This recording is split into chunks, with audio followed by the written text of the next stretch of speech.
ஆண்டவன் சந்நிதி தேடுங்கள் இறை குலமே, மனத்தாங்கல்களோடு பள்ள மனமாற்றங்களோடு செல்ல, மனத்தாங்கல்களோடு மனமாற்றங்களோடு செல்ல, சமபந்தி விருந்தில் சங்கமிப்போம்.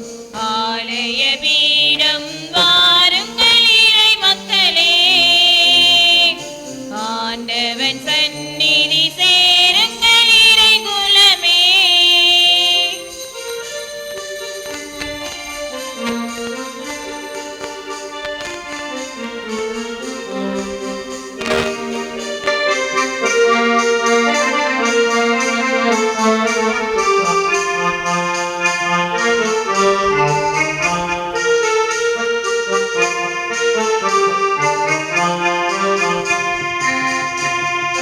வாழ்க்கையும் வழிபாடும் இணைந்திடவே, வார்த்தையை வாழ்வாய் அமைத்திடுவோம். நிறைவாய் பெறுவதே அருளென்போம், இருப்பதை பகிர்வதை சமமென்போம். நல்வாழ்வே ஆன்மீக வழிபாடு, நல்வாழ்வே ஆன்மீக வழிபாடு. இந்த திருப்பலி அதற்கொரு ஏற்பாடு. ஆலய பீடம் வாருங்கள் இறை மக்களே, ஆண்டவன் சந்நிதி சேருங்கள் இறை குலமே. ஆலய பீடம் வாருங்கள் இறை மக்களே, ஆண்டவன் சந்நிதி சேருங்கள் இறை குலமே. நீங்கள் என்னை நோக்கி மன்றாடுவீர்கள், நான் உங்களுக்கு செவி கொடுப்பேன். எல்லா இடங்களிலும் உங்களது அடிமைத்தனத்திலிருந்து உங்களை மீண்டும் அழைத்து வருவேன். தந்தை மகன் தூயாவியாரின் பெயராலே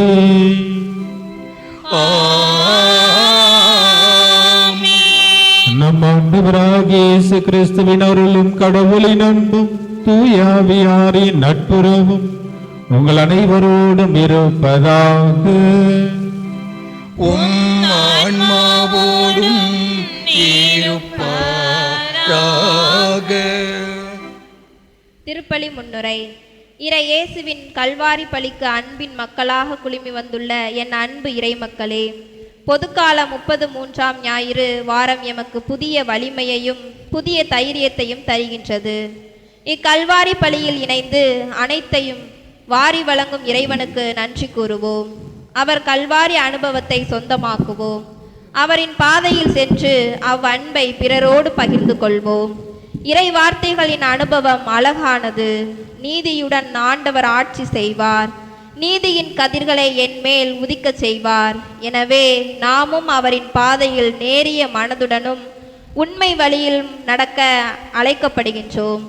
இயேசுவே எமது வழி, எமது மீட்பர், எமது இலக்கும் நோக்கமும் அவரே என்பதை கற்றுக்கொண்டு வழிநடக்க அழைக்கப்படுகின்றோம்.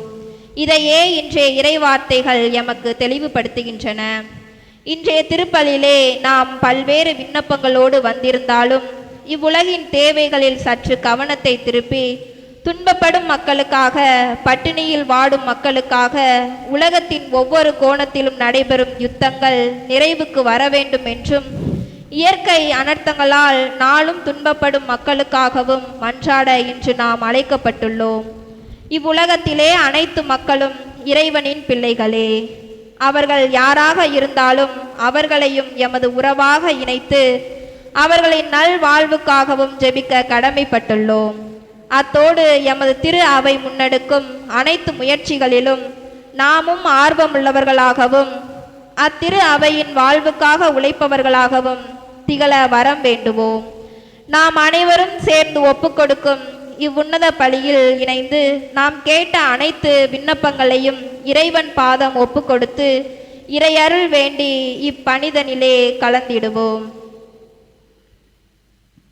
அன்புமிக்க சகோதர சகோதரிகளே, நம் திருமுழுக்கின் நினைவாக நம்மீது தெளிக்கப்படும் தமது படைப்பாகிய இத்தண்ணீரை புனிதப்படுத்தி அருளுமாறு நம் கடவுளாகிய ஆண்டவரை கெஞ்சி மன்றாடுவோமாக.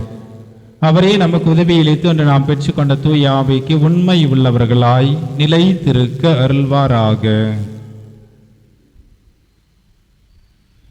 என்றும் உள்ள இல்லாமல்ல இறைவா, வாழ்வினூற்றும் தூய்மைக்கும் தொடக்கமான தண்ணீரின் வழியாக மக்கள் புனிதம் அடைந்து நிலை வாழ்வின் கொடையை பெற வேண்டும் என்று திருவுளமானீர். இத்தண்ணீரை புனிதப்படுத்தி அருளுமாறு உம்மை வேண்டுகின்றோம். ஆண்டவரே, உமது நாளாகிய இன்று உமது அருள் காவலை பெற விரும்புகின்றோம். வாழ்வெளிக்கு உமது அருளின் ஊற்றினை எம்மில் புதுப்பித்து அருளும். இத்தண்ணீரினால் எங்கள் உடலையும் உள்ளத்தையும் தீமை அனைத்திலிருந்து காத்தருள்வீராக. இவ்வாறு நாங்கள் தூய இதயத்துடன் உம்மை அணுகி வரவும் உமது மீட்பை பெற்றுக்கொள்ளவும் தகுதி பெறுவோமாக. எங்கள் ஆண்டவராகிய கிறிஸ்து வழியாக உம்மை மன்றாடுகின்றோம். ஆமென். இல்லாமல்ல இறைவா, தண்ணீர் வளம் பெற அதில் உப்பிட வேண்டுமென்று இறைவாக்கினர் எலிசா வழியாக கற்பித்தீர். உமது படைப்பு பொருள் ஆகிய இந்த உப்பை பரிவிரக்கத்துடன் புனிதப்படுத்தியர்ல உம்மை வேண்டுகின்றோம். ஆண்டவரே, உப்பு கலந்து இத்தண்ணீர் தெளிக்கப்படும் இடம் எல்லாம் தீயோனின் தாக்குதல் அனைத்திலிருந்து தோல்வியுற செய்வீராக. உம் தூய ஆவியார் உடனிருந்து எங்களை இடையராது காத்தருள வேண்டுமென்று எங்கள் ஆண்டவராகிய கிறிஸ்து வழியாக உம்மை மன்றாடுகின்றோம். ஆமென். ஆண்டவரே, ஈசோப்புள்ளினால் என் மேல் தெளிப்பீர், நானும் தூய்மையாவேன். நீரே எம்மை கழுவ, நானும் உறைபனிதனி வெண்மையாவேன்.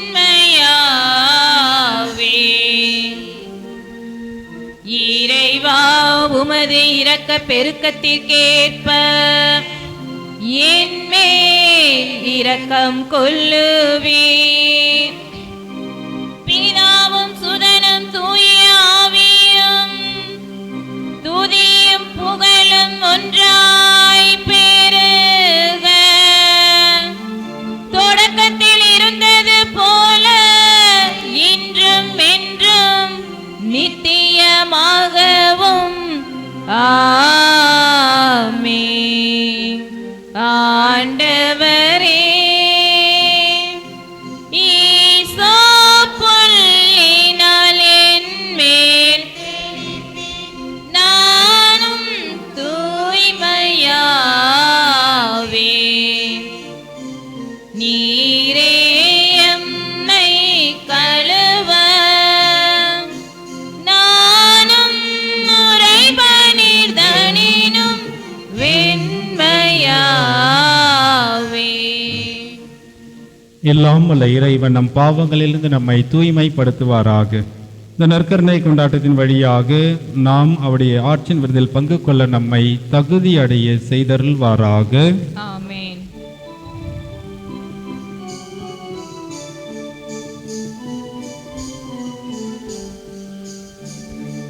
உன்னதங்களிலே கடவுளுக்கு மாட்சி உண்டாகுக.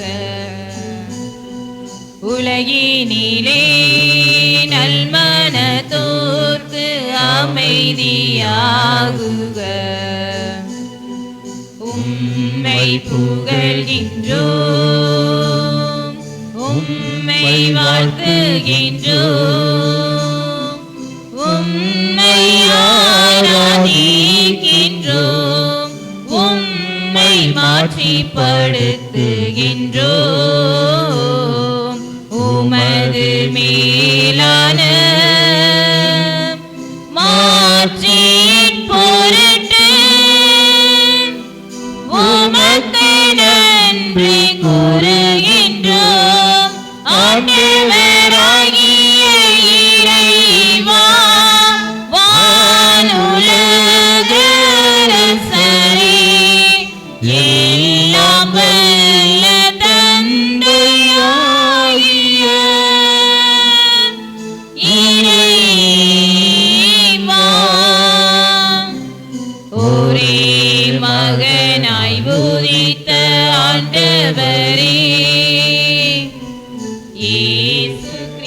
இயேசுவே. ஆண்டவராகிய இறைவா, இறைவனின் செம்மறியே, தந்தையின் திருமகனே, உலகின் பாவங்களை போக்குபவரே, எங்கள் மேல் இரக்கமாயிரும். உலகின் பாவங்களை போக்குபவரே, எங்கள் மன்றாட்டை ஏற்றருளும். தந்தையின் வலப்பக்கம் வீற்றிருப்பவரே, எங்கள் மேல் இரக்கமாயிரும். ஏனெனில் இயேசு கிறிஸ்துவே நீரொருவரே தூயவர், நீரொருவரே ஆண்டவர், நீரொருவரே உன்னதர். தூய ஆவியாரோடு தந்தையாகிய இறைவனின் மாட்சியில் இருப்பவர் நீரே.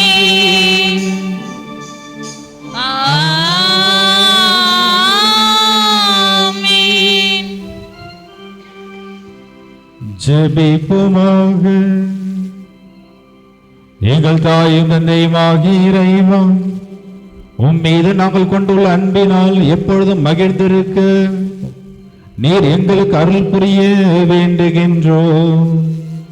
ஏனெனில் அனைத்து நன்மைகளுக்கு ஊற்றாகிய உமக்கு நாங்கள் என்றும் பணிபுரிவதால் முடிவில்லா முழுமையான மகிழ்ச்சியை பெற்று மகிழ எங்களுக்கு அருள்வீராக. எங்கள் ஆண்டவராகிய கிறிஸ்து வழியாக உம்மை மன்றாடுகின்றோம். ஆமென்.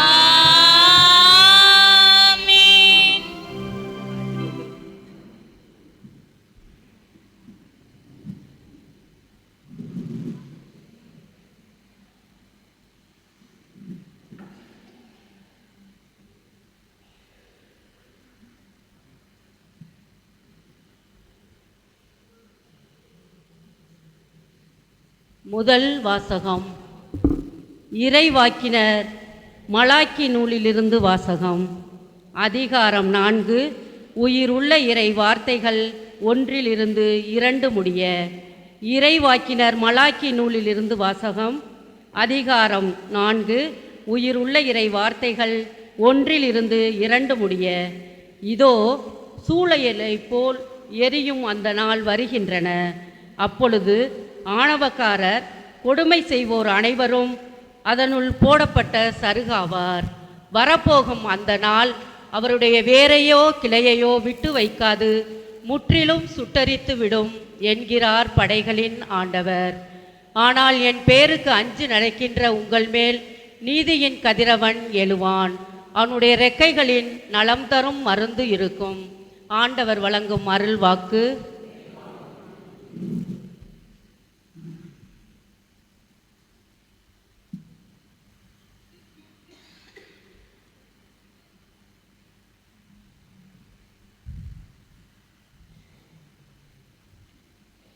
நீங்கள் பாட வேண்டிய பல்லவி.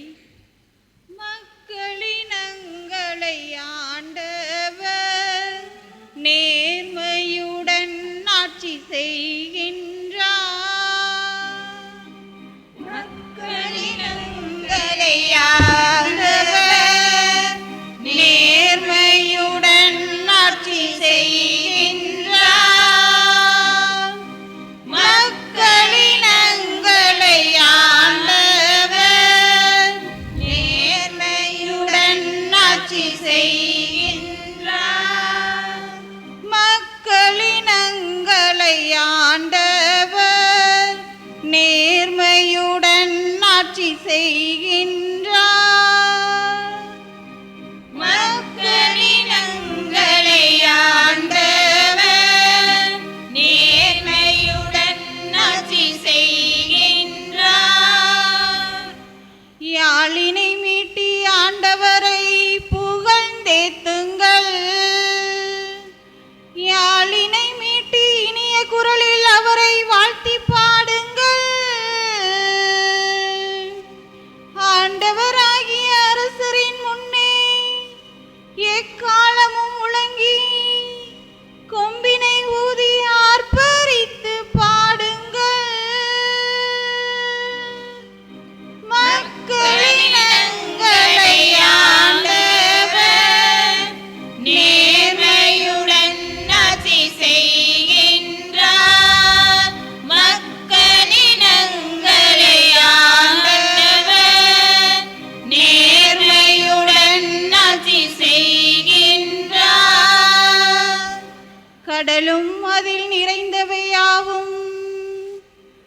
உலகும் அதில் உறைபவையாவும் முழங்கிடுக. ஆறுகளை கை கொட்டுங்கள், மலைகளே ஒன்று கூடுங்கள். மக்களினங்களை ஆண்டவர் நேர்மையுடன் ஆட்சி செய்கின்றார். மக்களினங்களை ஆண்டவர் நேர்மையுடன் ஆட்சி செய்கின்றார். ஆண்டவர் முன்னிலையில் மகிழ்ந்து பாடுங்கள், ஏனெனில் அவர் உலகு நீதி வழங்க வருகின்றார். உலகை நீதியுடன் ஆண்டிடுவார், மக்களினங்களை நேர்மையுடன் ஆட்சி செய்கின்றார். மக்களினங்களை ஆண்டவர் நேர்மையுடன் ஆட்சி செய்கின்றார். மக்களினங்களை ஆண்டவர் நேர்மையுடன் ஆட்சி செய்கின்றார்.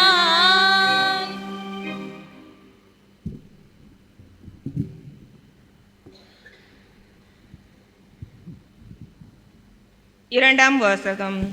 உழைக்க மனமில்லாத எவரும் உண்ணலாகாது. திருத்தூதர் பவுல் தெசலோனிற்கு எழுதிய 2ஆம் திருமுகத்திலிருந்து வாசகம். அதிகாரம் 3, இறை வார்த்தைகள் 7 முதல் 12 வரை. சகோதர சகோதரிகளே, எங்களைப் போல் ஒழுகுவது எப்படி என்பது உங்களுக்கே தெரியும். ஏனெனில் உங்களிடையே இருந்தபோது நாங்கள் சோம்பி திரியவில்லை, எவரிடமும் இலவசமாக நாங்கள் உணவருந்தவில்லை. மாறாக உங்களுக்குள் எவருக்கும் சுமையாய் இராதபடி ராப்பகலாய் பாடுபட்டு உழைத்தோம். எங்களுக்கு வேண்டியதை பெற உரிமை இல்லை என்பதால் அல்ல, மாறாக நீங்களும் எங்களைப் போல நடப்பதற்கு உங்களுக்கு முன்மாதிரி காட்டவே இவ்வாறு செய்தோம். உழைக்க மனமில்லாத எவரும் உண்ணலாகாது என்று நாங்கள் உங்களிடையே இருந்தபோது உங்களுக்கு கட்டளை கொடுத்திருந்தோம். உங்களுள் சிலர் எந்த வேலை செய்யாமலும் சோம்பேறிகளாய் சுற்றித் திரிந்து பிறர் வேலையில் தலையிடுவதை கேள்விப்பட்டிருக்கிறோம். இத்தகையோர் ஒழுங்காக தங்கள் வேலையை செய்து தங்கள் உண்ணும் உணவுக்காக உழைக்க வேண்டும் என ஆண்டவர் இயேசு கிறிஸ்துவின் பெயரால் கட்டளையிட்டு அறிவுறுத்துகிறோம். ஆண்டவர் வழங்கும் அருள்வாக்கு.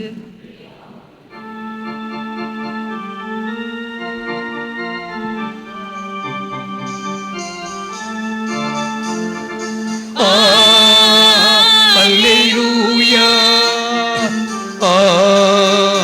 அல்லேலூயா,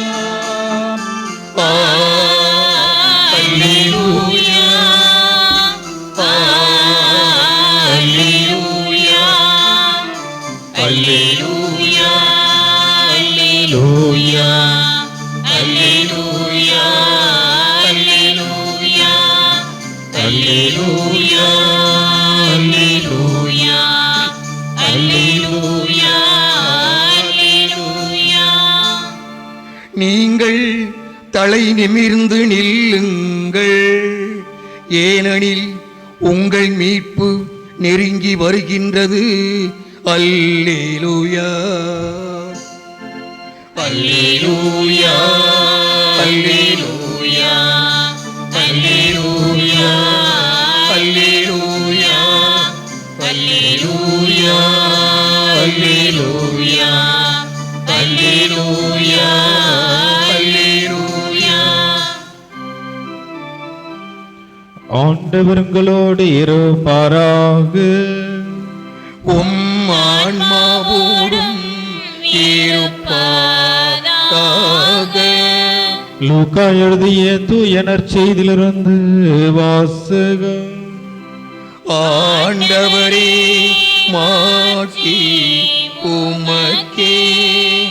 லூக்கா எழுதிய தூய நற்செய்தி அதிகாரம் 21 இறை வார்த்தைகள் 5 முதல் 19 முடிய.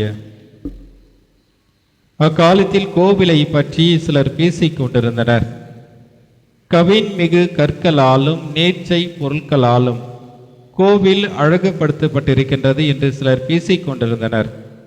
இயேசு, இவற்றையெல்லாம் பார்க்கின்றீர்கள் அல்லவா? ஒரு காலம் வரும், அப்பொழுது கற்கள் ஒன்றின் மேல் ஒன்று இராதபடி இவையெல்லாம் இடிக்கப்படும் என்றார். அவர்கள் இயேசுவிடம், போதகரே, நீர் கூறியவை எப்பொழுது நிகழும்? இவை நிகழப்போகும் காலத்திற்கான அறிகுறி என்ன என்று கேட்டார்கள். அதற்கு அவர், நீங்கள் ஏமாறாதவாறு பார்த்து கொள்ளுங்கள். ஏனெனில் பலர் என் பெயரை வைத்து கொண்டு வந்து நானே அவர் என்றும் காலம் நெருங்கி வந்துவிட்டது என்றும் கூறுவார்கள். அவர்கள் பின்னே போகாதீர்கள்.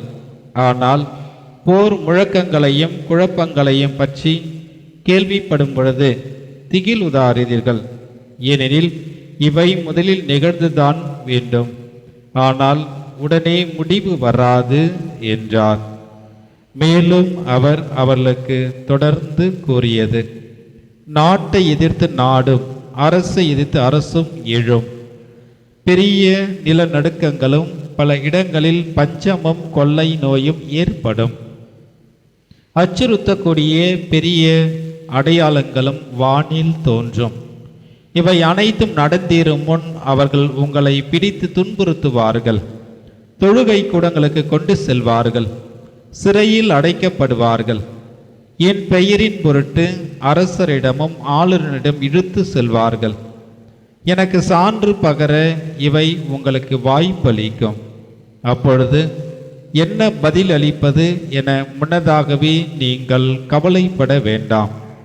இதை உங்கள் மனதில் வைத்துக் கொள்ளுங்கள். ஏனெனில் நானே உங்களுக்கு நாவன்மையும் ஞானத்தையும் கொடுப்பேன்.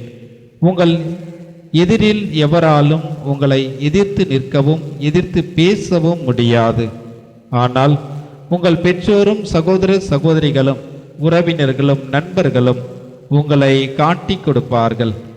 உங்களுள் சிலரை கொல்வார்கள். என் பெயரின் பொருட்டு எல்லோரும் உங்களை வெறுப்பார்கள். இருப்பினும் உங்கள் தலைமுடி ஒன்று கூட விழவே விழாது. நீங்கள் மன உறுதியோடு இருந்து உங்கள் வாழ்க்கையை காத்து கொள்ளுங்கள் என்றார். ஆண்டவரின் அருள்வாக்கு. கிறிஸ்துவே உமக்கு புகழ்.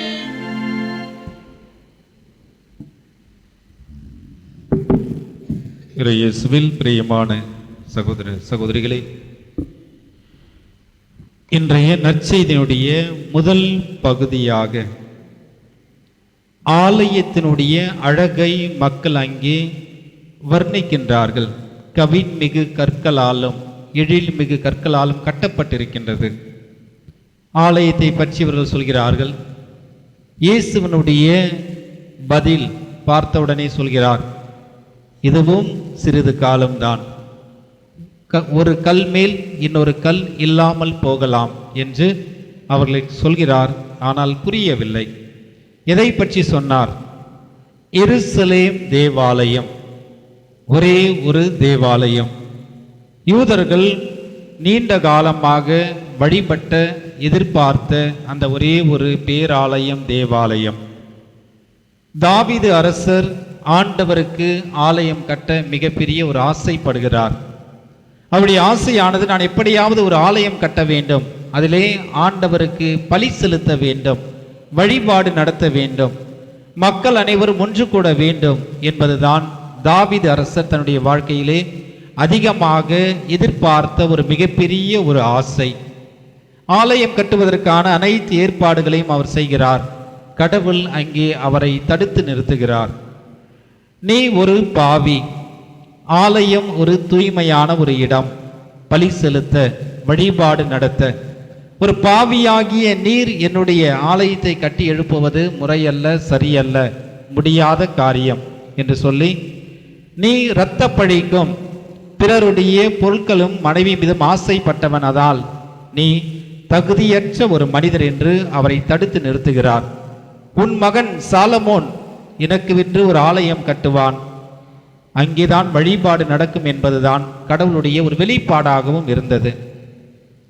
சாலமோன் அரசரும் அந்த ஆலயத்தை கட்டுகிறார். மிக அழகான ஒரு ஆலயம். ஆலயம் கட்டி முடித்து எல்லோரும் ஒரு மகிழ்ச்சியாக பலி செலுத்துகிறார்கள், வழிபாடு நடத்துகிறார்கள், ஒன்று கூடுகிறார்கள். ஒவ்வொரு யூதனும் 12 வயதுக்கு மேற்பட்ட ஆண்மகன் ஒவ்வொருவரும் ஆண்டுக்கு 3 முறை அந்த முக்கியமான 3 விழாக்களிலும் பங்கு கொண்டு எல்லோரையும் உறவுகளையும் நட்புகளையும் சந்திக்கின்றார்கள். தங்களுடைய உறவுகளை அவர்கள் வளர்த்து கொள்கிறார்கள். சிறந்த ஒரு இடமாக, இறை மனித உறவை வளர்க்கின்ற ஒரு இடமாக அந்த எருசலேம் தேவாலயம் வளர்ந்தது. நாட்கள் கடந்து செல்ல ஏறக்குறைய கிமு 586ஆம் ஆண்டு பாபிலோனியர்கள் அங்கே இந்த யூதர்கள் இஸ்ராயல் மக்களை நாடு கடத்தி செல்கிறார்கள். நாடு கடத்தி சென்ற பின்பு இவரிடம் காணப்படுகின்ற முக்கியமான பொருட்கள் அனைத்தையும் இவர்கள் அபகரித்து சென்றார்கள் பாபிலோனியர்கள். அதோடு மட்டுமல்ல, எவையெல்லாம் அவருடைய கண்களுக்கு அழகாக தெரிந்ததோ அவையெல்லாம் அழித்து விட வேண்டும், இருக்கக்கூடாது என்ற ஒரு சிந்தனையிலே இதே பாபிலோனியர்கள் இஸ்ரேல் மக்களை நாடு கடத்தப்பட்ட பின்பு எருசலேம் தேவாலயத்தை அழித்து விடுகிறார்கள். ஏனென்றால் இந்த இடம்தான் கடவுளுக்கு பலி செலுத்துகிறார்கள்.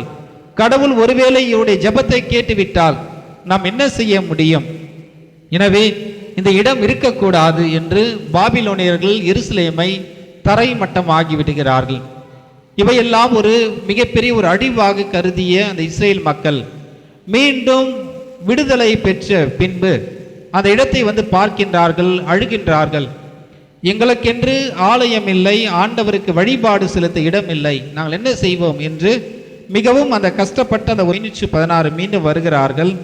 அங்கே ஹேமோத் என்கின்ற ஒரு அரசரும் அங்கே இருக்கிறார்.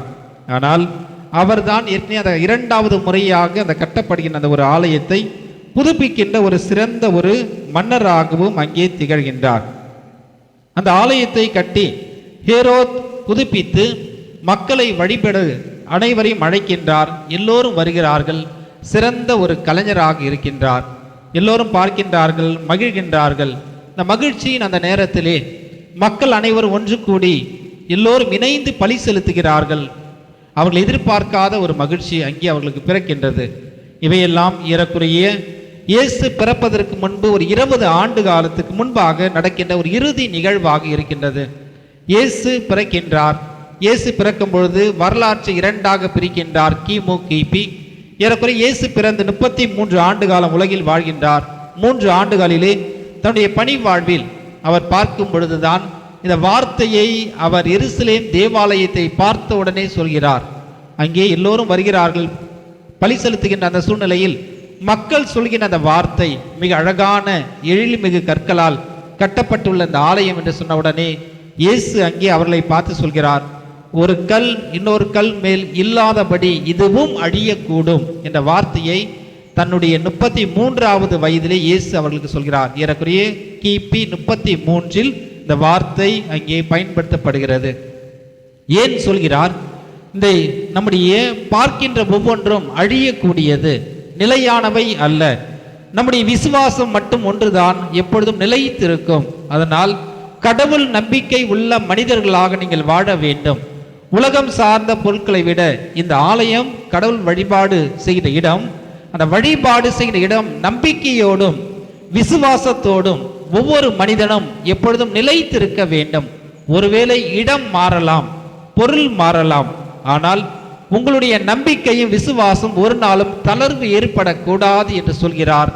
சொல்லி முடித்து ஏறக்குறைய கிபி 70ஆம் நூற்றாண்டிலே அங்கே டைட்டஸ் என்கின்ற ஒரு மன்னன் ஆட்சி செய்கின்ற பொழுது அதே எருசலேம் தேவாலயத்தை இடித்து விடுகிறான். அந்த ஒரு சூழ்நிலையிலே ரோமை பேரரசுக்கும் இஸ்ரேல் மக்களுக்கும் ஒரு மிகப்பெரிய ஒரு போராட்டம் ஏற்படுகிறது. மீண்டும் இந்த ரோமை பேரரசானது எவையெல்லாம் எழில்மிகு அழகாக இருக்கின்றதோ இந்த ஊரில் இருக்கின்ற ஒவ்வொன்றையும் தங்களுடைய கட்டுப்பாட்டில் கொண்டு வருகிறார்கள். எல்லாவற்றையும் அவர்கள் எடுத்துக்கொள்கிறார்கள். எடுத்துக்கொண்டு சென்ற பின்பு அந்த எருசலேம் தேவாலயத்தையும் அதே ரோமை பேரரசானது இடித்து விடுகின்றது. இடித்த பின்பு அதனுடைய ஒரே ஒரு சுவரானது அன்றையிலிருந்து இன்றும் மக்கள் சென்று பார்க்கக்கூடிய அளவுக்கு அந்த ஒரே ஒரு சுவர் இருக்கின்றது. அந்த சுவற்றின் பெயர் தான் அழுகையின் சுவர். எல்லோரும் பார்க்கின்றார்கள். யூதர்கள் இன்றும் சென்று பல நேரத்தில் நீங்கள் அந்த ஒரு ஃபோட்டோவாக பார்த்துருக்கலாம், வீடியோவாக பார்த்துருக்கலாம். பலரும் சென்று அந்த சுவற்றின் மீது முட்டிக்கொண்டு அழுவார்கள். ஏன் என்று அழும் பொழுது அந்த ஒரே ஒரு சுவரானது எங்களுக்கு நம்பிக்கை வளர்க்கின்றது. என்ன நம்பிக்கை என்றால் 3 விதமான நம்பிக்கையை சொல்கிறார்கள். எங்களுடைய கண்ணீரானது ஆலயத்தினுடைய அழிவை வெளிப்படுத்துகின்றது. இந்த நினைவானது நாங்கள் வாழ்ந்த இடத்தை எங்களுக்கு வெளிப்படுத்துகின்றது. 3வது, இந்த நம்பிக்கை மீண்டும் மெசியா எங்களுக்காக வருவார். மெசியா வருவார், பிறப்பார், அதுவும் எங்களுடைய இனத்திலிருந்து வருவார், எங்களை காப்பாற்றுவார் என்று அந்த ஒவ்வொரு முறையும் அந்த சுவற்றிலே இன்றும் அதே யூதர்கள் தலை முட்டி ஜெபித்து கண்ணீர் விடும் பொழுது இந்த வார்த்தையை அவர்கள் சொல்கின்றார்கள். அதுதான் இயேசு சொன்னார், ஏற்கனவே சொல்லிவிட்டார், இந்த சுவற்றையும் நீங்கள் காணப்போவதில்லை என்று சொன்னார். அவர் சொல்லி முடித்து ஏறக்குறைய அதே 30 ஆண்டுகளிலே அந்த சுவரானது அழிக்கப்பட்டு விட்டது ரோமை அரசாங்கத்தால். இன்றும் அந்த ஆலயம் கட்டப்பட முடியவில்லை. ஒரே ஒரு சுவர் மட்டும்தான் உள்ளது. அந்த ஆலயத்தினுடைய ஒருவேளை பரப்பளவு எவ்வளவு என்றால் ஏறக்குறைய அதனுடைய கணக்கீடை எடுத்து பார்க்கும் பொழுது முதல் ஆலயம் நம்முடைய ஆலயத்தினுடைய அளவை போன்றுதான் இருக்கின்றது. ஆனால் 2வது கட்டப்பட்டது கொஞ்சம் பெரிதாக கட்டியிருக்கின்றார்கள். 3வதாக பார்க்கும் பொழுது 35 ஏக்கர் அளவிலே அந்த எருசலேம் தேவாலயத்தை சுற்றி நிலங்கள் உண்டு. அந்த நிலங்களிலே மன்னருடைய அரண்மனை, முக்கியமான இடங்கள் அனைத்தும் அந்த 35 ஏக்கருக்குள் அடங்கி இருக்கின்றன. யார் வந்தாலும் யார் எதை செய்தாலும் அந்த எருசலேம் தேவாலயத்தில் ஒவ்வொரு யூதனுடைய காலடி பட வேண்டும். 12 வயதுக்கு மேற்பட்ட ஒவ்வொரு ஆண் மகனுடைய காலடி எங்கே பட்டிருக்க வேண்டும், விழாவுக்கு வர வேண்டும். பாஸ்கா விழா, கூடார விழா என்று அந்த விழாவிற்கு கண்டிப்பாக வந்து கலந்து கொள்ள வேண்டும் என்பதற்காக அன்றையிலிருந்து இன்று வரை அவர்கள் பாதுகாக்கின்றார்கள். ஆனால் இயேசு சொன்னார், அந்த வார்த்தை இன்றும் அப்படியே உள்ளது. ஒரு கல் மற்றொரு கல் மேல் இராதபடி கீழே விழும், இடிக்கப்படும், அதை நீங்கள் காண்பீர்கள் என்றால் இன்றும் மக்கள் சென்று அந்த வார்த்தையை பார்க்கின்றார்கள். நிறைவேறி கொண்டிருக்கின்றது. பிரியமானவர்களே, ஆண்டவர் சொன்ன அதே வார்த்தை இன்று நம்முடைய இதயமாகிய 1 கொரிந்தியரிலே மிக அழகாக பவுலடியார் சொல்வார், உங்களுடைய இல்லமானது ஆண்டவர் வாழ்கின்ற ஒரு இடம். அந்த இல்லத்திலே அமைதியும் பொறுமையும் அன்பும் அமைதி எப்பொழுதும் தங்கியிருக்க வேண்டும். ஆண்டவருடைய அருளும் ஆற்றலும் ஆசீர்வாதமும் எப்பொழுதும் முழுமையாக நிறைந்திருக்க வேண்டும். இதை தவிர போட்டியும் பொறாமையும் நிறைந்திருந்தால் அதே ஆண்டவர் அன்று எருசலேம் தேவாலயத்திலே அந்த புறாக்களையும் மற்ற வாணிபம் செய்த ஒவ்வொருவரையும் விரட்டி அடித்ததை போல நம்முடைய இதயத்தையும் அவர் நம்மிடமிருந்து கலைத்து விடுவார். எனவே ஒவ்வொரு நாளும் நாம் நம்முடைய இல்லமானது ஆண்டவர் வாழ்கின்ற ஒரு இடம். நம்முடைய வார்த்தையானது ஆண்டவர் நம் வழியாக பிறரிடம் பேசுகின்ற ஒரு வார்த்தை. நம்முடைய செயலானது ஒவ்வொன்றும் ஆண்டவர் நம் வழியாக நம்மோடு இருக்கின்ற மனிதர்களுக்கு செய்கின்ற ஒரு செயலாக உள்ளது என்பதை நாம் ஒவ்வொரு நாளும் தியானித்து சிந்தித்து பேசவும் நாம் செய்கிற செயலை ஒரு புனிதமான ஒரு செயலாக கருத வேண்டும். எனவே பிரியமானவர்களே, இன்று ஆண்டவர் நமக்கு தருகின்ற ஒரே ஒரு மிக முக்கியமான ஒரே ஒரு செய்தி, இடங்கள் அல்ல, பொருட்கள் அல்ல, மாறாக உங்களுடைய விசுவாசம் எப்பொழுதும் நிலைத்திருக்க வேண்டும். அதில் மாற்றம் பெறக்கூடாது. அதிலே எந்த விதமான கலக்கங்களும் வேதனைகளும் வராமல் காத்து கொள்ள வேண்டும் என்று சொல்கிறார். அதுவேதான் நேற்றைய நற்செய்தி நமக்கு தெளிவாக சொல்கின்றது. நம்முடைய விசுவாசம் எப்பொழுதும் உறுதியாக இருக்க வேண்டும். தொடர் முயற்சியாக, விடாமுயற்சியாக கிடைக்கும் வரை ஒரு பொருளை நாம் பெற்றுக்கொள்ள வேண்டும் என்பதற்காக இயேசு சொல்கின்ற ஒரு செய்தியாகவும் உள்ளது. ஒரு சில நேரத்தில் நாம் நினைக்கலாம், என்னுடைய ஜெபம் மட்டும் கேட்கப்படவில்லையே, என்ன செய்வது என்று பல நேரத்தில் நாம் நினைக்கலாம். ஒரு சில நேரத்தில் கடவுள் என்ன செய்வார், கேட்ட உடனே பதில் கிடைக்கும். பிரைவேட் பஸ் மாதிரி கொஞ்சம் வேகமாக வரும். ஒரு சிலருக்கு கொஞ்சம் டவுன் பஸ் மாதிரி காலம் தாழ்த்தலாம். அது எந்த கம்மா கரையில் நிற்கிறது யாருக்கும் தெரியாது. பிரேக் இருக்காது, பாதி நேரம் அப்படியே நின்று பொறுமையாக வரும். ஆனால் வரும் தான், பொறுமையாக வரும், டைம் தெரியாது. ஆனால் ஒரு சிலருக்கு ஆண்டவர் பொறுமையாக கொடுப்பார். உங்களுக்கும் எனக்கும் எப்படி வருவார்? நடந்து தான் வருவார். எப்படி வருவார்? நடந்து தான் வந்து கொடுப்பார். ஆனால் நாம் ஜெபிக்கின்ற ஜெபம் ஒரு நாளும் வீணாகாமல் போகாது. கட்டாயம் கிடைக்கும். நம்பிக்கையோடு இருக்க வேண்டும். கிடைக்கும் வரை நாம் போராட வேண்டும். விடாமுயற்சியோடு ஜெபிக்க வேண்டும். என்பதுதான் நேற்றைய நாளிலே ஆண்டவர் எப்படி நாம் விடாமுயற்சியோடு இருக்க வேண்டும், மனம் தளராமல் ஜெபிக்க வேண்டும் என்பதையும் நமக்கு ஒரு சிறிய அறிவுரையாக கூறுகின்றார். எனவே பிரியமானவர்களே, கடவுள் காலம் தாழ்த்தலாம், ஆனால் மறந்து விட மாட்டார். எனவே நாம் நம்பிக்கையோடு இருப்போம், விடாமுயற்சியோடு ஜெபிப்போம். நம்முடைய ஜெபம் ஆண்டவர் காலம் தாழ்த்தினாலும் அதை கட்டாயம் நிறைவேற்றுவார், கண்டிப்பாக நமக்கு தருவார் என்ற சிந்தனையோடு தொடர்ந்து நாம் ஜெபிப்போம். ஆண்டவர் நம் அனைவரையும் நிறைவாக ஆசீர்வதிப்பாராக. ஆமென்.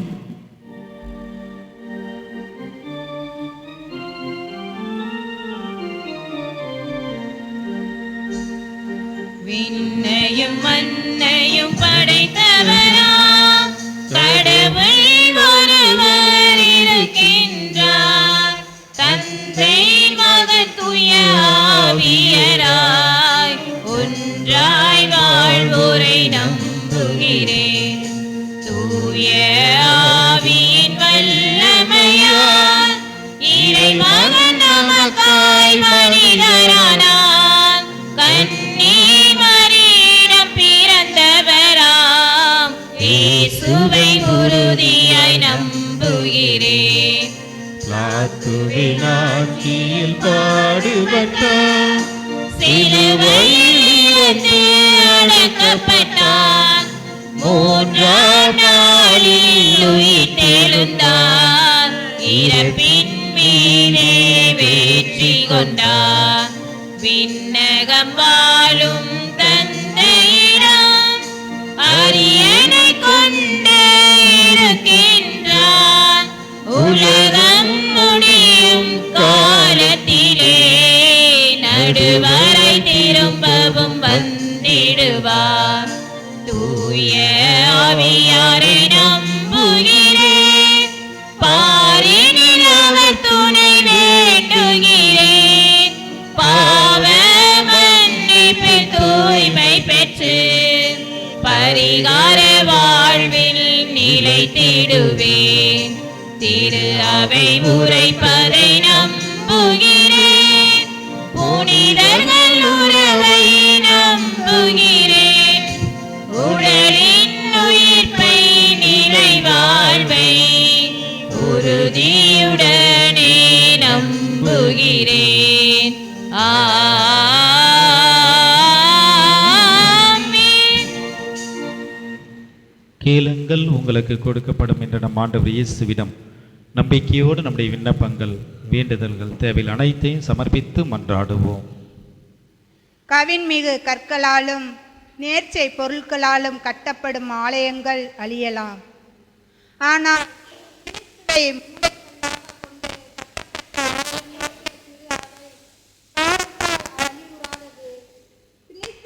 பிரதிநிதியாக இருந்து அதனை வழி நடத்தும் எங்கள் திருத்தந்தை 14ஆம் லியோ மற்றும் ஆயர்கள், குருகுலத்தார், துறவரத்தார் ஆகியோரும் பொது நிலையினராகிய நாங்களும் அழிந்து போகும் உலக இயல்பின்படி வாழாமல் நிலை வாழ்வுக்குரிய இயல்பை அணிந்தவர்களாய் வாழ வேண்டுமென்று இறைவா உம்மை மன்றாடுகிறோம்.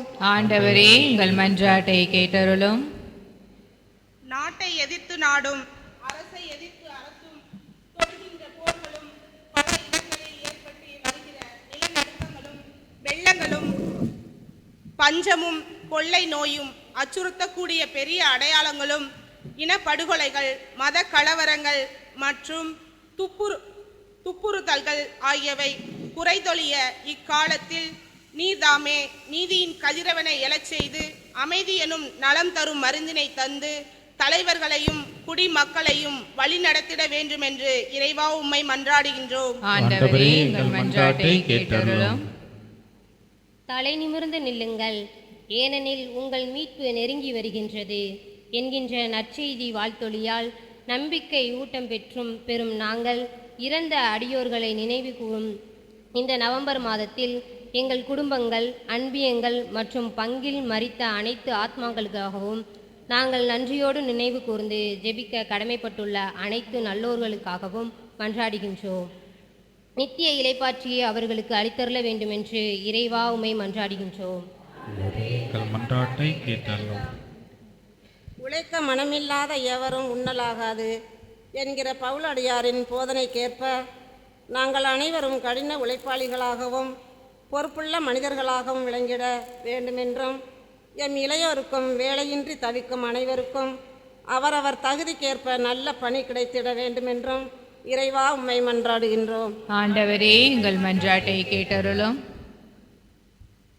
இங்கே கூடியுள்ள நாங்கள் அனைவரும் எம்மை சுற்றி நடக்கும் நிகழ்வுகளை கண்டோ தவறான போதனைகளால் ஈர்க்கப்பட்டோ ஏமாந்து போகாமலும் எமக்கெதிராக இழைக்கப்படும் துன்பங்கள், புறக்கணிப்புகள், துரோகங்கள் ஆகியவற்றை கண்டு கலங்காமலும் மன உறுதியோடு இருந்து எங்கள் வாழ்வை காத்து கொள்ள வேண்டுமென்று இறைவா உம்மை மன்றாடுகின்றோம். ஆண்டவரே எங்கள் மன்றாட்டை கேட்டருளும். ஜெபிப்போமாக. எங்களை எல்லாம் படைத்து பராமரித்து வழிநடத்துகின்ற அன்பு தெய்வமே, இந்த காலை நேரத்திலே உம்முடைய ஆலயத்திலே நாங்கள் ஒன்று கூடி உம்முடைய ஆசீர்வாதத்தை நாங்கள் நிறைவாக பெற்று மகிழ எங்களுக்கு நல்லதொரு வாய்ப்பை கொடுத்தமைக்காக உமக்கு நன்றி செலுத்துகின்றோம். கோவில் எல்லா ஊரில் குடியிருக்க வேண்டாம் என்பது எங்களுடைய முன்னோர்களுடைய வாக்கு. ஆண்டவரே, கோவிலை பற்றி சிந்திக்கின்ற நாளிலே எங்களுடைய இதயமானது நீ தங்குகின்ற வாழ்கின்ற ஒரு ஆலயமாக நாங்கள் ஒவ்வொரு நாளும் அதை நினைத்து நாங்கள் பேசுகின்ற செய்கின்ற ஒவ்வொரு செயலும் உமக்கு உகந்த செயலாக நீர் மாற்றுவீராக. எங்கள் குடும்பத்தை உம்முடைய திருப்பாதத்தில் சமர்ப்பிக்கின்றோம். ஆண்டவரே, நீர்தாமே எங்கள் குடும்பத்திற்கு தேவையான அன்பு, அமைதி, சமாதானத்தை, ஒற்றுமையை நிறைவாக நீர் தந்தருளும். எங்களோடு நீர் தங்கி நாங்கள் உம்முடைய அன்பில் நிலைத்து வாழ அருள் புரியும். எங்களுடைய குழந்தைகள் நல்ல முறையிலே படிக்கவும் நாங்கள் செய்கின்ற தொழிலையும் நீர் ஆசீர்வதியும் பாதுகாப்பை தந்தருள்வீராக. வெளியூரிலும் வெளி நாடுகளிலும் படிக்கின்ற, பணி செய்கின்ற, வேலை செய்கின்ற ஒவ்வொரு சகோதர சகோதரிகள் மீதாமே ஆசீர்வதியும், அவர்களோடு தங்கும். அப்படி தேவைகளை நிறைவேற்றுவீராக. இன்றைய நாளிலே அரசு தேர்வினை எழுதி கொண்டிருக்கின்ற ஒவ்வொரு சகோதர சகோதரிகளும், குறிப்பாக எங்களுடைய பங்கில் இருந்து எழுதுகின்ற ஒவ்வொரு சகோதர சகோதரிகளும் நாங்கள் நினைவு கூறுகின்றோம், ஜெபிக்கின்றோம். இதாமே அதிக மதிப்பெண்களோடு வெற்றி பெற நீர் அருள் புரிவீராக. எங்களோடு நீர் தங்கி எங்கள் தேவைகளை எல்லாம் நிறைவேற்றி நாங்கள் நலமோடு வளமோடு மகிழ்வோடு வாழ தேவையான ஆசீர்வாதத்தால் எங்களை நிரப்புவீராக.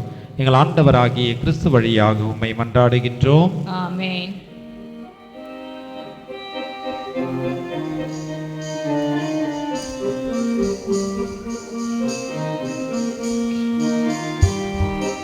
என்னை உன்னிடம் தந்தேன், என்னை ஏற்றிடுவாய் இறைவா. என்னை உன்னிடம் தந்தேன், என்னை ஏற்றிடுவாய் இறைவா. இருப்பதெல்லாம் கொடுத்து விட்டேன், உன்னை போல் மாற்றிடுவாய். என்னை உன்னிடம் தந்தேன், என்னை ஏற்றிடுவாய் இறைவா.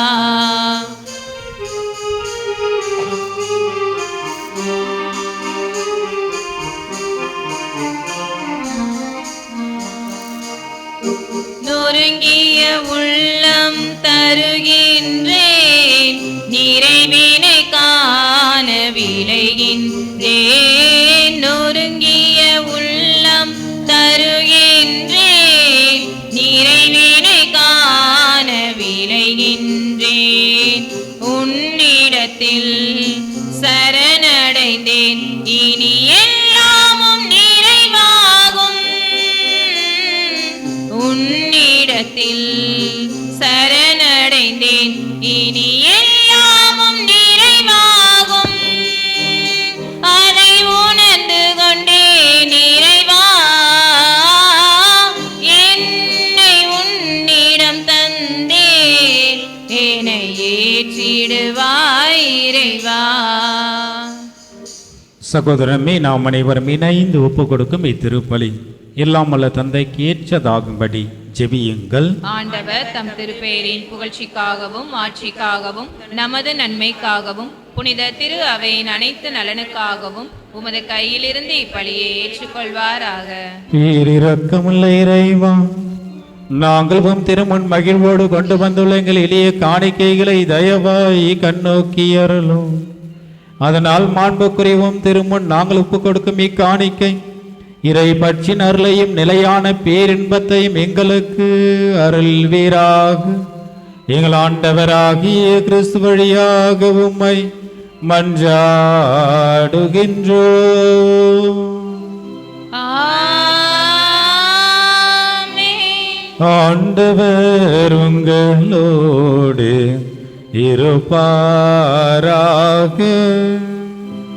உம் ஆன்மாவோடும் இருப்பாராக. இதயங்களை ஆண்டவரிடம் எழுப்புங்கள்.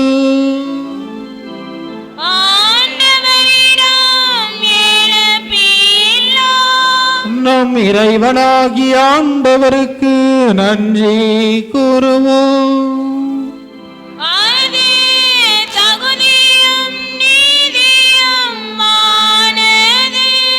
ஆண்டவரே, தூயவரான தந்தை, என்று வாழும் இல்லாமல்ல இறைவா, உம் அன்பார்ந்த மகன் இயேசு கிறிஸ்து வழியாக என்னாலும் இவ்விடத்தில் நாங்கள் உமக்கு நன்றி செலுத்துவது மெய்யாகவே தகுதியும் நீதியும் ஆகும். எங்கள் கடமையும் மீட்புக்குரிய செயலும் ஆகும். உம் வார்த்தையானவர் வழியாகவே அனைத்தையும் படைத்து அவரே மீட்பராகவும் ஈடேற்றுபவராகவும் எங்களுக்கு அனுப்பினி. அவர் தூயாவியால் வளர்ந்து கன்னி மரியாவிடமிருந்து பிறந்தார். அவர் முதல் திருவுலத்தை நிறைவேற்றி புனித மக்களை உமக்கு பெற்று தர தம் கைகளை விரித்து பாடுபட்டார். இவ்வாறு சாவை வென்று உயிர்ப்பை எங்களுக்கு வெளிப்படுத்தினார். ஆகவே வானதூதர் புனிதர் அனைவருடன் நாங்களும் சேர்ந்து முதமாட்சியை புகழ்ந்துரைத்து ஒரே குரலாய் புகழ்வதாவது: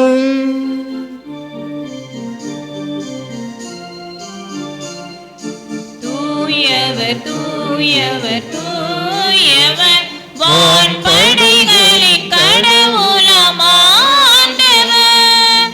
விண்ணகமும் மண்ணகமும் உமது மாட்சியால் நிறைந்துள்ளன. உன்னதங்களிலே ஓசன்னா, உன்னதங்களிலே ஓசன்னா. ஆண்டவர் பெயரால் வருகிறவர் ஆசி பெற்றவர். உன்னதங்களிலே ஓசன்னா, உன்னதங்களிலே ஓசன்னா. நவம்பர் மாதம் முழுவதும் நாம் நினைவு கூறுகின்ற இறந்த ஆன்மாக்கள். நம் குடும்பத்திலே மரித்த ஒவ்வொருவரையும் நாம் நினைவு கூறுவோம். தாத்தா, பாட்டி, பெற்றோர்கள், உடன்பிறப்புகள், பிள்ளைகள், நமக்கு உதவிய நல் உள்ளம் படைத்த ஒவ்வொருவரையும் நாம் நினைவு கூறுவோம். இறைவன் அவர்கள் வழியாக நம்ம எவ்வளவோ நன்மைகள் செய்திருக்கின்றார். ஆண்டவருக்கு நன்றி செலுத்துவோம். நன்றி கடனாக இறந்த அவர்கள் அந்த ஆண்டவரோடு இணைய வேண்டும். நிலை வாழ்வு, நிறை வாழ்வை பெற நாம் ஜெபிக்க வேண்டிய நம்முடைய கடமை. எனவே இறந்த ஆன்மாக்களுக்காக நாம் மீண்டும் நினைவு கூர்ந்து மன்றாடுவோம். ஆண்டவரே, நீர்மையாகவே தூயவர், தூய்மை அனைத்திற்கும் ஊற்று. ஆகவே உம்முடைய தூய ஆவியை பொழிந்தி காணிக்கைகளை தூய்மைப்படுத்த உம்மை வேண்டுகின்றோம். இவ்வாறு எங்கள் ஆண்டவர் இயேசு கிறிஸ்துவின் திருவுடலும் திரு இரத்தமுமாக எங்களுக்கு இவை மாறுவனவாக. அவர் பாடுபட உளம் கனிந்து தம்மை கையளித்த போது அப்பத்தை எடுத்து நன்றி செலுத்தி அதை பிட்டு தாம் சீடருக்கு அளித்து அவர் கூறியதாவது: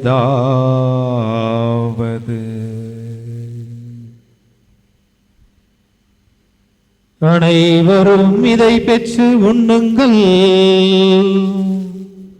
ஏனெனில் இது உங்களுக்காக கையளிக்கப்படும் என் உடல்.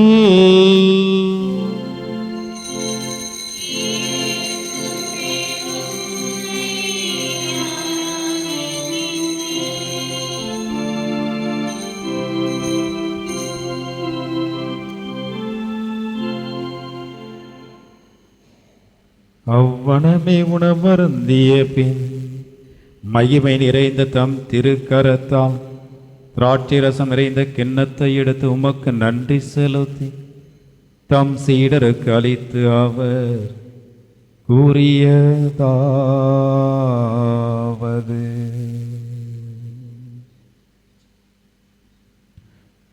அனைவரும் இதை பெற்று பருகுங்கள், ஏனெனில் இது புதிய நிலையான உடன்படிக்கைக்குரிய என் ரத்தம். இது பாவ மன்னிப்புக்கென்று உங்களுக்காகவும் பலருக்காகவும் சிந்தப்படும். இதை என் நினைவாக செய்யுங்கள்.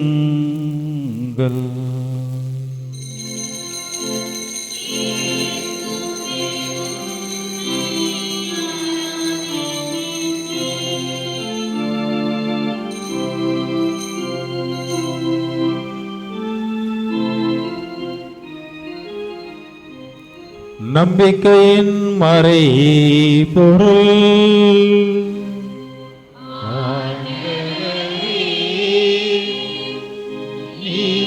வருமளவும் உமது இறப்பை அறிக்கையிடுகின்றோம், உமது உயிர்ப்பினையும் எடுத்துரைக்கின்றோம். ஆகவே இறைவா, நாங்கள் கிறிஸ்துவின் இறப்பையும் உயிர்ப்பையும் நினைவு கூர்ந்து வாழ்வு தரும் அப்பத்தையும் மீட்பளிக்கும் கிண்ணத்தையும் உமக்கு ஒப்புக் கொடுக்கின்றோம். உம் திருமுன் நின்று ஊழியம் புரிய தகுந்தவர்கள் என எங்களை ஏற்றுக்கொண்டீர். எனவே உமக்கு நன்றி செலுத்துகின்றோம். மேலும் கிறிஸ்துவின் உடலிலும் இரத்தத்திலும் பங்கு கொள்ளும் எங்களை தூய ஆவியார் ஒன்று சேர்க்க வேண்டும் என உம்மை தாழ்மையுடன் மன்றாடுகின்றோம். ஆண்டவரே, உலகெங்கும் பரவியிருக்கும் திரு அவையை நினைவு கூர்ந்தருளும். எங்கள் திருத்தந்தை லியோ, எங்கள் ஆயர் ஆனந்தம், எல்லா திருநிலையினர் ஆகிய அனைவரோடும் திரு அவை அன்பில் நிறைவு பெற செய்தருளும். மேலும் உயிர்த்தெழும் எதிர்நோக்குடன் துயில் கொள்ளும் எங்களுடைய தாத்தா, பாட்டி, பெற்றோர், உடன்பிறப்புகள், எங்களுக்கு வழிகாட்டி மறித்த எங்களுடைய முன்னாள் பங்கு தந்தையர்கள், அருட்சகோதரிகள், ஆலய பணியாளர்கள், ஆசிரிய பெருமக்கள் மற்றும் பல்வேறு நிலையிலே எங்களுக்கு வழிகாட்டிய அனைத்து நல்ல உள்ளங்கள், இறந்தோர் அனைவரையும் இரக்கத்துடன் நினைவு கூர்ந்து உமது திருமுக ஒளியில் ஏற்றருளும். எங்கள் அனைவர் மீதும் இரக்கமாயிரும். கடவுளின் கன்னித்தாயான புனித பெரிய நாயகி, அவருடைய கணவரான புனித சூசையப்பர், புனித திருத்தூதர்கள், எங்கள் மண்ணின் மறை சாட்சி புனித அருளானந்தர் மற்ற புனிதர்கள் அனைவரோடும் நாங்கள் நிலை வாழ்வில் தோழமை கொண்டு உம் திருமகன் இயேசு கிறிஸ்து வழியாக உம்மை புகழ்ந்தேத்தும் வரமருள உம்மை மன்றாடுகின்றோம்.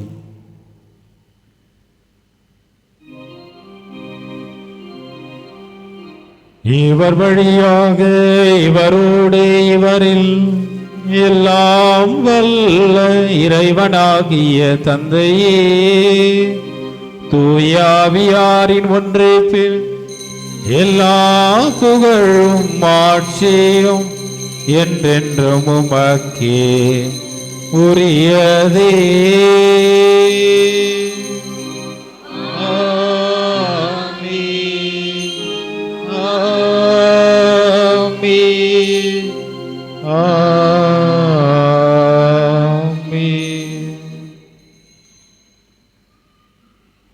மீட்பரின் கட்டளையால் கற்பிக்கப்பட்டு இறை படிப்பினையால் பயிற்சி பெற்ற நாம் துணிந்து பாடுவோம்.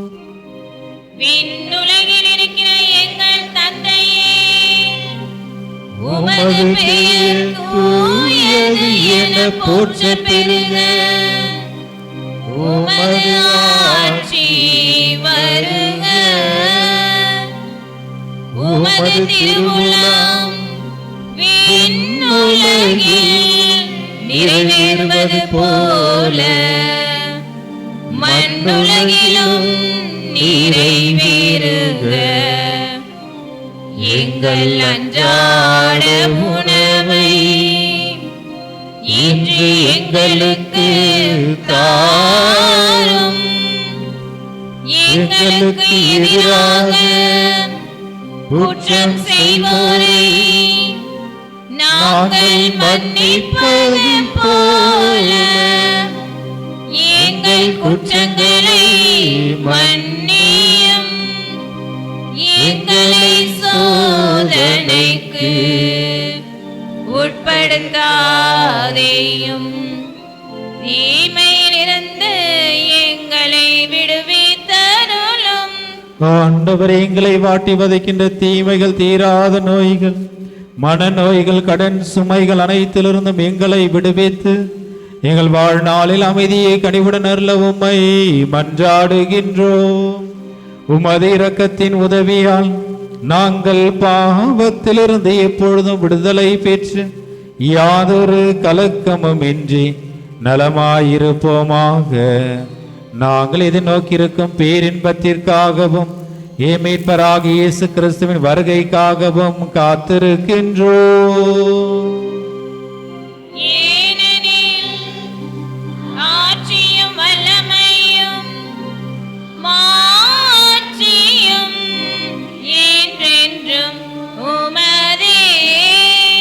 ஆண்டவரே இயேசு கிறிஸ்துவின் அமைதியை உங்களுக்கு விட்டு செல்கிறேன், என் அமைதியே உங்களுக்கு அளிக்கின்ற திரு தூதர்களுக்கு மொழிந்தீரே. எங்களுடைய பாவங்கள், குற்றங்கள், குறைகள், பலவீனங்கள் அனைத்தையும் பாராமல் நாங்களும் மீது வைக்கின்ற எங்கள் நம்பிக்கையை நீர் கண்ணோக்கி எங்களுக்கும் எங்கள் குடும்பத்திற்கும் அமைதியும் ஒற்றுமையும் சமாதானத்தையும் அளித்து அருள்வீராக. என்றென்று வாழ்ந்து ஆட்சி செய்கின்றவர் நீரே.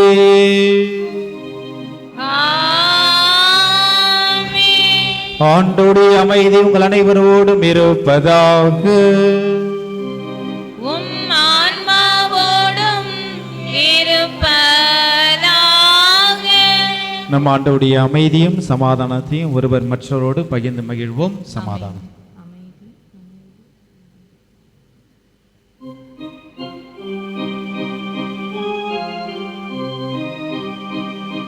உலகின் பாவம் போக்கும் இறைவனின் செம்மறியே,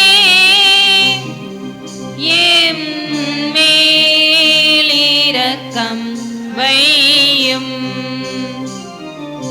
உலகின் பாவம் போக்கும் இறைவனின் செம்மறியே,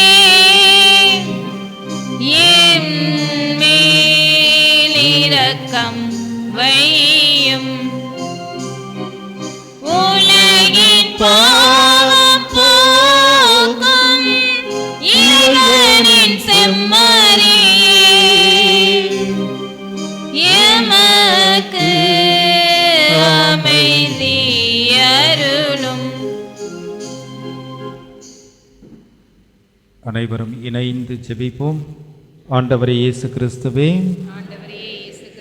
நாங்கள் உட்கொள்ளும் உம் திரு உடலும் உம் திரு இரத்தமும் எங்களை நீதி தீர்ப்புக்கும் தண்டனைக்கும் உள்ளாக்காமல் உமது பரிவிரக்கத்தினால் எங்கள் மனதுக்கும் உடலுக்கும் பாதுகாப்பாகவும் நலம் அளிக்கும் அரும் மருந்தாகவும் இருப்பதாக. ஆமென். இதோ இறைவனின் செம்மறி, இவரே உலகின் பாவங்களை போக்குகின்ற உயிருள்ள தெய்வம். சுமை சுமர்ந்து சோர்ந்திருப்போரே எல்லோரும் என்னிடம் வாருங்கள் என்று இரு கரம் விரித்தவராய் நம்மை அழைக்கின்ற ஆண்டவர் இயேசு இவரே. இவரை நாடி தேடி நம்பிக்கையோடு ஓடி வருகிற ஒவ்வொரு நாளும் ஒவ்வொரு நிமிடமும் நம்மை பாதுகாத்து நல்வழி நடத்தி நம் தேவைகளை எல்லாம் மகிழ்ச்சியோடு நிறைவேற்றுகின்றார். இவருடைய திருவிருந்துக்கு அழைக்க பெற்ற நாம் அனைவரும் பேறு பெற்றோர்.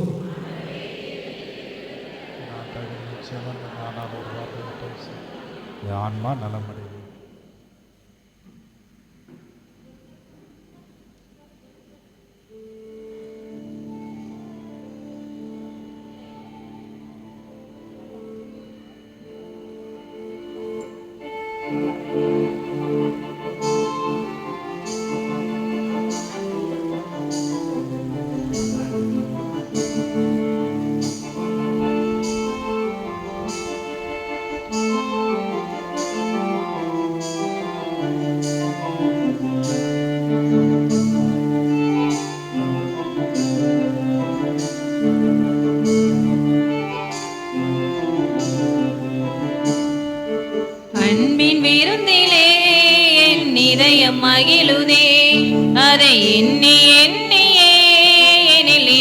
இன்பம் பொங்குதே. அன்பின் விருந்திலே என் இதயம் மகிழுதே. அதை எண்ணி எண்ணியே எனில் இன்பம் பொங்குதே. எந்த தெய்வம் என்னில் தங்க என்னை தேடி வருகிறார். எந்த தெய்வம் என்னில் தங்க என்னை தேடி வருகிறார். அன்பின் விருந்திலே என் இதயம் மகிழுதே. அதை எண்ணி எண்ணியே எனில் இன்பம் பொங்குதே.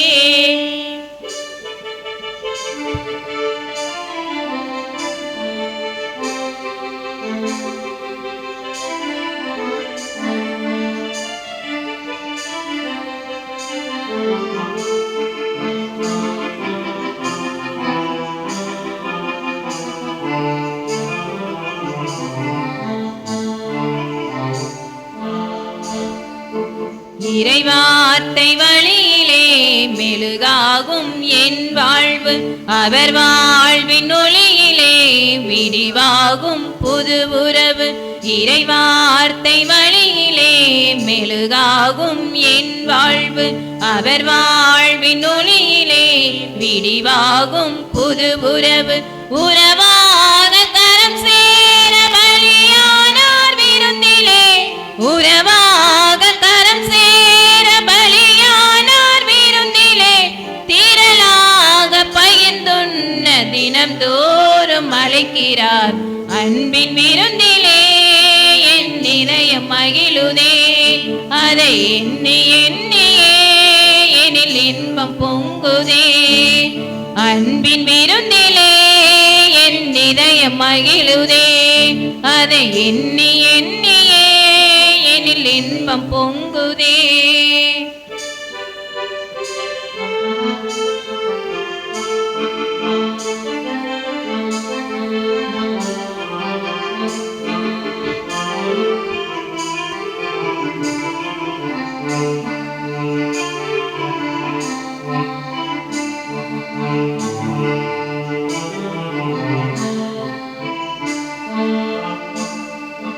கல்வாரி பலியிலே கரைந்தோடும் இருள் வாழ்வு. கனிவான பகிர்விலே உருவாகும் புது உறவு.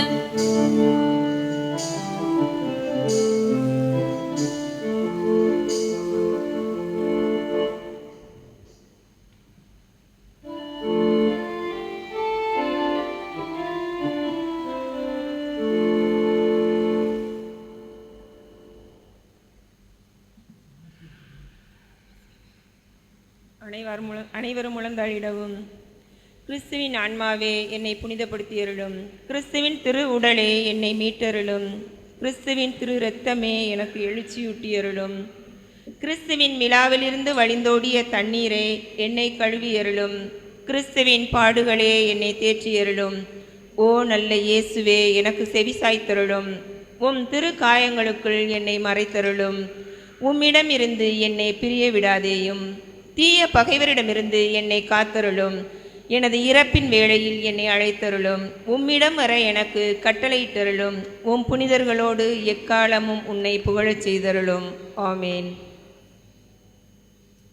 யூபிலி ஆண்டிற்கான இறைவேண்டல். விண்ணக தந்தையே, உம் திருமகனும் எம் சகோதரனுமான இயேசு கிறிஸ்துவில் நீர் எங்களுக்கு வழங்கிய நம்பிக்கையும் தூய ஆவியார் வழியாக எங்கள் இதயங்களில் நீர் பற்றி எரிய செய்த பிறரன்பு சுடரும் உமது அரசின் வருகைக்கான எதிர்நோக்கை எங்களில் தட்டி எழுப்புவனவாக. நற்செய்தியின் விதைகளை நாளும் வளர்த்தெடுக்கும் நல்லோராய் உம் அருள் எம்மை மாற்றுவதாக.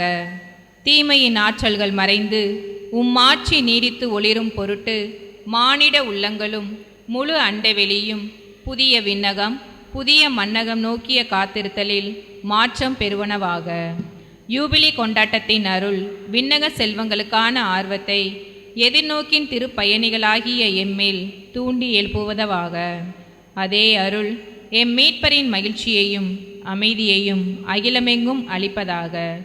என்றென்றும் போற்றுதற்குரிய எம் கடவுளாகிய உமக்கே மாட்சியும் புகழும் இன்றும் என்றும் உரித்தாகுக. ஆமென்.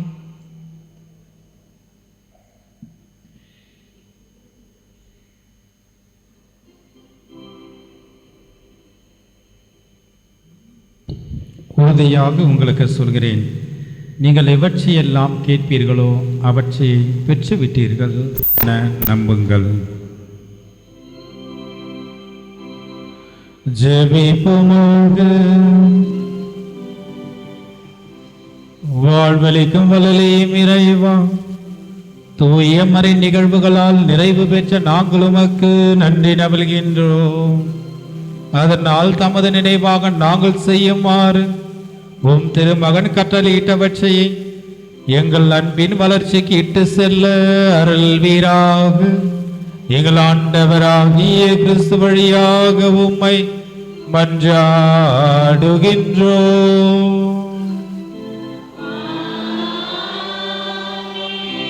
ஆண்டவர்களோடு இருப்பாராக.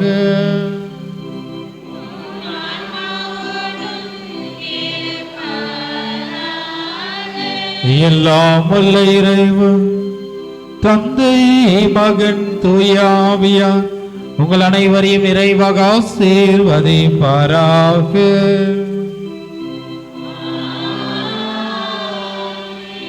கிறிஸ்துவில் அன்பிலும் அன்னை மரியாவின் பரிந்துரையிலும் சென்று வாழுங்கள். திருப்பலி நிறைவேறிற்று.